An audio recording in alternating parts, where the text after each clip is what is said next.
लालची आदमी की कहानी। एक नगर में एक लालची आदमी रहता था। अपार धन संपदा होने के बाद भी उसे हर समय और अधिक धन प्राप्ति की लालसा रहती थी। एक बार नगर में एक चमत्कारी संत का आगमन हुआ। लोभी व्यक्ति को जब उनके चमत्कारों के बारे में ज्ञात हुआ तो वह दौड़ा दौड़ा उनके पास गया और उन्हें अपने घर आमंत्रित कर उनकी अच्छी सेवा शुश्रूषा की। सेवा से प्रसन्न होकर नगर से प्रस्थान करने के पूर्व संत ने उसे 4 दीपक दिए। चारों दीपक देकर संत ने उसे बताया, पुत्र, जब भी तुम्हें धन की आवश्यकता हो तो पहला दीपक जला लेना और पूर्व दिशा में चलते जाना। जहां दीपक बुझ जाए उस जगह की जमीन खोद लेना, वहां तुम्हें धन की प्राप्ति होगी। उसके उपरांत पुनः तुम्हें धन की आवश्यकता हुई तो दूसरा दीपक जला लेना, जिसे लेकर पश्चिम दिशा में तब तक चलते जाना जब तक वह बुझ ना जाए। उस स्थान से जमीन में गड़ी अपार धन संपदा तुम्हें प्राप्त होगा।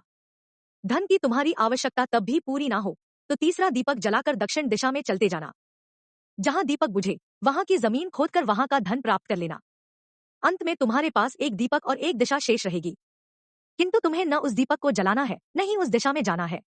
इतना कहकर संत लोभी व्यक्ति के घर और उस नगर से प्रस्थान कर गए।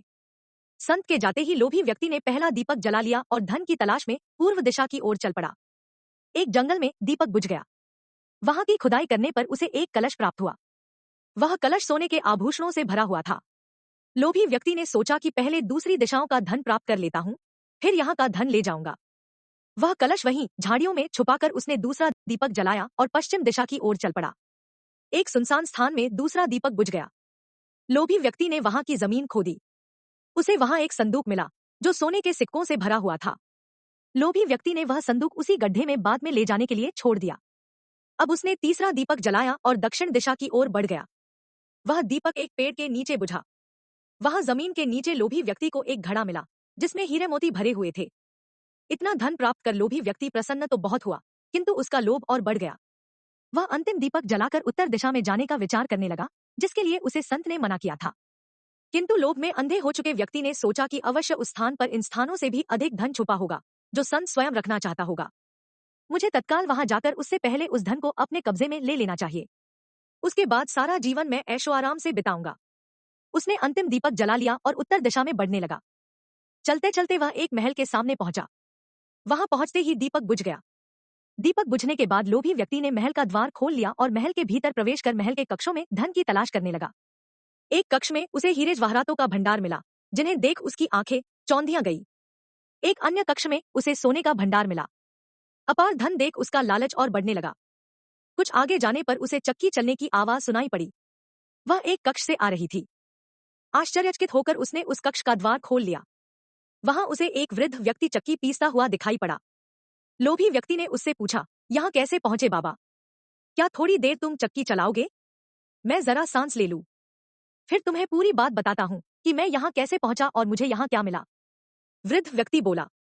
लोभी व्यक्ति ने सोचा कि वृद्ध व्यक्ति से यह जानकारी प्राप्त हो जाएगी कि इस महल में धन कहाँ कहाँ छुपा है, और उसकी बात मानकर वह चक्की चलाने लगा।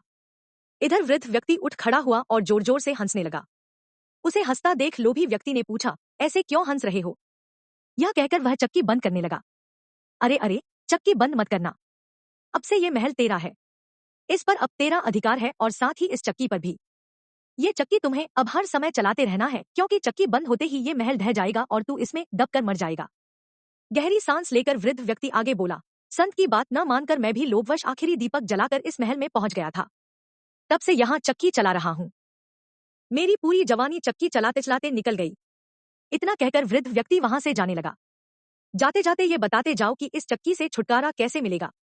लोभी व्यक्ति पीछे से चिल्लाया, जब तक मेरे और तुम्हारे जैसा कोई व्यक्ति लोभ में अंधा होकर यहाँ नहीं आएगा, तुम्हें इस चक्की से छुटकारा नहीं मिलेगा। इतना कहकर वृद्ध व्यक्ति चला गया। लोभी व्यक्ति चक्की पीसता और खुद को कोसता रह गया। लालची आदमी की कहानी मोरल। लालच बुरी बला है, इसलिए लालच कभी न करें।